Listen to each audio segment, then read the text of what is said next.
ಇನ್ನು ಸಾವಿರಾರು ಚೀಲ ಅಡಿಕೆಯನ್ನ ವಶಕ್ಕೆ ಪಡೆದುಕೊಂಡಿದ್ದಾರೆ ಅಧಿಕಾರಿಗಳು. ಯಾವುದೇ ಮಾಹಿತಿ ನೀಡದೆ ಸಾವಿರಾರು ಚೀಲ ಅಡಿಕೆಯನ್ನ ಸೀಸ್ ಮಾಡಿದ್ದಾರೆ ಅಂತ ಹೇಳಿ ಹಾಸನ ಜಿಲ್ಲೆಯ ಕಾಳೇನಹಳ್ಳಿ ಗ್ರಾಮದ ರೈತ ಆರೋಪಿಸಿದ್ದಾರೆ.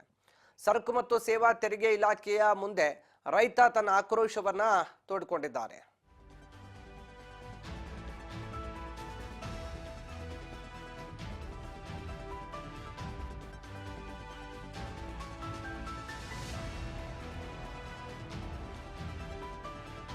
ಹಾಸನ ಜಿಲ್ಲೆಯ ಕಾಳೇನಹಳ್ಳಿಯಲ್ಲಿ ರೈತನ ಅಡಿಕೆಯನ್ನು ವಶಕ್ಕೆ ಪಡೆದಿದ್ದಾರೆ ಅಧಿಕಾರಿ. ಸಾವಿರಾರು ಚೀಲ ಅಡಿಕೆಯನ್ನ ವಶಕ್ಕೆ ಪಡೆದಿರುವಂತದ್ದು. ಈ ಹಿನ್ನೆಲೆ ಯಾವುದೇ ಮಾಹಿತಿ ನೀಡದೆ ಸಾವಿರಾರು ಚೀಲ ಅಡಿಕೆಯನ್ನ ಸೀಸ್ ಮಾಡಿದ್ದಾರೆ ಅಂತ ರೈತ ತನ್ನ ಅಳಲನ್ನು ತೋಡ್ಕೊಂಡಿದ್ದಾನೆ. ಹಾಸನ ಜಿಲ್ಲೆಯ ಕಾಳೇನಹಳ್ಳಿಯಲ್ಲಿ ನಡೆದಿರುವಂತ ಘಟನೆ. ಸರಕು ಮತ್ತು ಸೇವಾ ತೆರಿಗೆ ಇಲಾಖೆಯ ಮುಂದೆ ರೈತ ತನ್ನ ಆಕ್ರೋಶವನ್ನು ವ್ಯಕ್ತಪಡಿಸ್ತಾ ಇದ್ದಾನೆ. ಕಚೇರಿಗೆ ಬಂದರೆ ಯಾರೊಬ್ಬರು ಕೂಡ ಸಿಗದೆ ಪರದಾಟ ಅನುಭವಿಸ್ತಾ ಇದ್ದಾನೆ. ಯಾಕೆ ಸೀಸ್ ಮಾಡಿದ್ದಾರೆ ಅನ್ನುವಂಥ ಮಾಹಿತಿಯನ್ನು ಕೂಡ ಸರಿಯಾಗಿ ನೀಡ್ತಾ ಇಲ್ಲ.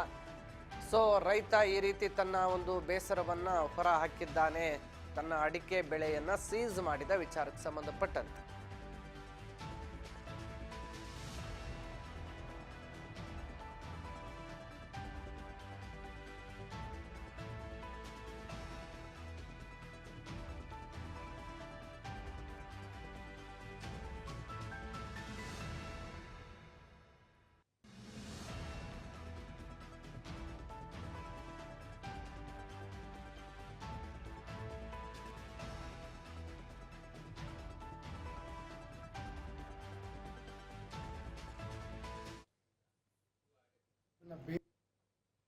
ಬೇಯಿಸಿ ಬಣ್ಣ ಹಾಕಿ ರೆಡಿ ಮಾಡಿ ಒಂದು ಜಾಗ ಒಂದು ಇಟ್ಟುಬಿಟ್ಟು ಒಂದು ಮನೆಯಲ್ಲಿ ಅದನ್ನು ರೈಟ್ ಬರೋವರೆಗೂ ಕಾದು ಅಲ್ಲಿಂದ ನಮ್ಮ ಅಡಿಕೆ 1 ಕ್ವಿಂಟಾಲ್ ಹಸಿ ಅಡಿಕೆ ಅವ್ರಿಗೆ ಕೊಟ್ಟರೆ ಅವ್ರು ನಮಗೆ 12 kg ಅಡಿಕೆ ಒಣ ಅಡಿಕೆಯನ್ನು ರೆಡಿ ಮಾಡಿ ಕೊಡ್ತಾರೆ ರೈತರಿಗೆ.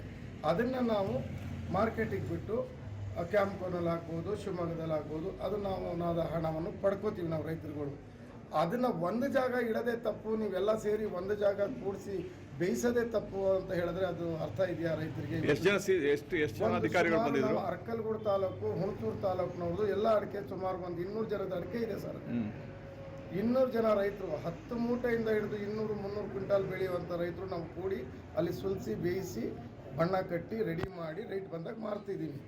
ಅದನ್ನೇ ತಪ್ಪು ಅಂತ ಹೇಳಿ ಇವರು ದಾಖಲೆ ನಮ್ಮ ಪಾಣಿ RTCಗಳು ಅಲ್ಲೇ ಇದೆ, ಅದನ್ನೂ ಪರಿಶೀಲನೆ ಮಾಡ್ದೇನೆ ಯಾವುದು ಮಾಡ್ದೇನೆ ಸುಮ್ಮನೆ ಬೀಗ ಹಾಕಿ ಬಂದಿದ್ದಾರೆ.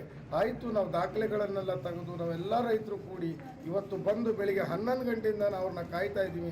ನೀವು ಯಾರಪ್ಪ, ನೀವು ಯಾಕೆ ಬಂದಿದ್ದೀರಿ ಅಂತ ಕೇಳೋರು ನಮಗೆ ದಿಕ್ಕಿಲ್ಲ ಸರ್ ರೈತರಿಗೆ. ಈಗ ಏನಂತ ಆಗ್ರಹ ಪಡಿಸ್ತೀರ?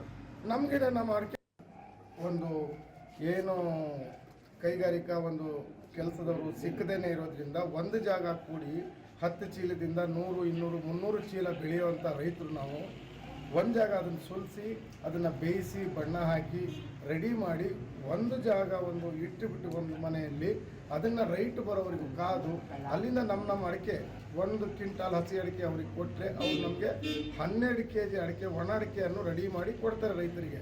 ಅದನ್ನು ನಾವು ಮಾರ್ಕೆಟಿಗೆ ಬಿಟ್ಟು ಕ್ಯಾಂಪ್ನಲ್ಲಿ ಆಗ್ಬೋದು, ಶಿವಮೊಗ್ಗದಲ್ಲಿ ಆಗ್ಬೋದು, ಅದು ನಾವು ಹಣವನ್ನು ಪಡ್ಕೋತೀವಿ ನಾವು ರೈತರುಗಳು. ಅದನ್ನು ಒಂದು ಜಾಗ ಇಡದೆ ತಪ್ಪು, ನೀವೆಲ್ಲ ಸೇರಿ ಒಂದು ಜಾಗ ಕೂಡಿಸಿ ಬೇಯಿಸೋದೇ ತಪ್ಪು ಅಂತ ಹೇಳಿದ್ರೆ ಅದು ಅರ್ಥ ಇದೆಯಾ ರೈತರಿಗೆ?